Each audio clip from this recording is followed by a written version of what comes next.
জগতের মানুষ যেখানে আল্লাহ ডাইরেক্টলি আল্লাহ মিলাদুন নবী খুশি উদযাপন করবার জন্য ডাইরেক্টলি ঘোষণা করেছেন, সেখানে এই বিরুদ্ধবাদী যারা মিলাদুন নবীর বিরুদ্ধে যারা বলে সে সমস্ত বাতিলপন্থীদের আরেকজন বড় ইমাম রশিদ আহমদ গঙ্গোহী, এই আলেম নামক জালেম ফতোয়ায়ে মিলাদ শরীফ বগেরা এই কিতাবের মধ্যে সে বলেছে বস ये हर रोज़ आता विलादत मिस्ल हुनूत के और संग खनाया के विलादत का हर साल करते हैं जो बोलो नाउज़ुबिल्लाह।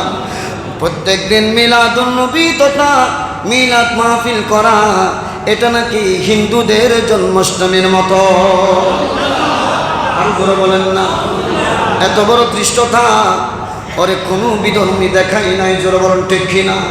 জগতের মানুষ মিলাদুন নবীর সাথে জন্মাষ্টমীর সাথে যখন মিলালো, আর বুঝতে কষ্ট হবে না আমাদের তারা কত বড় বিয়াদব, জোরে বলেন ঠিক কিনা। এই রশিদ আহমদ গঙ্গোহীর পীর সাহেব হাজি এমদাদুল্লাহ মুহাজিরে মক্কি রহমতুল্লাহ আলাইহি তিনি বলতেছেন কি দেখেন, তিনি খুব সুন্দরভাবে আপনার ফয়সালায়ে হক মাসালা মা ইরশাদ মুর্শিদ এই কিতাবের মধ্যে তিনি বলছেন যে और मुशर्रफ फ़कीर का ये है कि महफिल मौलूद में शरीक होता हो दरिया बरकत समझकर जे हर साल मनाकत करता हो और क़याम में लुत्फ़ व लज़्ज़त पाता हो। सुभान अल्लाह। তিনি বলতেছেন বরকত কামনায় তিনি মিলাদুন নবীর মাহফিল করেন, সুবহানাল্লাহ বলেন, বা মিলাদ মাহফিলের শরীক হন।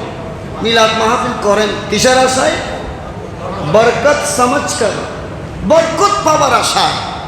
এমনকি মিলাদ মাহফিলের মধ্যে তিনি যখন নবীকে সালাম দেওয়া হয় এই সালামের মাধ্যমে তিনি আত্মতৃপ্তি উপলব্ধি করে, জোরে বলুন সুবহানাল্লাহ। তাদের পীর সাহেব বলতেছে মিলাদুন নবীর পক্ষে আর তারা বলতেছে বিপক্ষে। এমনকি হিন্দুদের জন্মাষ্টমীর সাথে এই মিলাদুন নবীকে মিলায়ে তারা নিজেদের পীর ও মুর্শিদের বিপরীতে গিয়ে তারা কত বড় বেয়াদবি করতেছে দেখেন। শুধু নবীর সাথে নয়, পীর ও মুর্শিদের সাথেও, যারা বলুন না ঠিক কিনা। যারা পীর ও মুর্শিদের বিপরীতে চলে, নবীর বিপরীতে চলে, যারা আল্লাহ পাকের দ্বীনের দাওয়াত দেয় তাদের বিপরীতে যারা চলে, আপনারা বলেন তারা আদবদার নাকি বেয়াদব? যারা বলেন না, এর মতো বেয়াদব আর হতে পারে না। অতএব বেয়াদবরা যতই মিলাদুন নবীর বিরুদ্ধে বলুক, আমরা জানি বেয়াদবদের অবস্থান কতটুকু।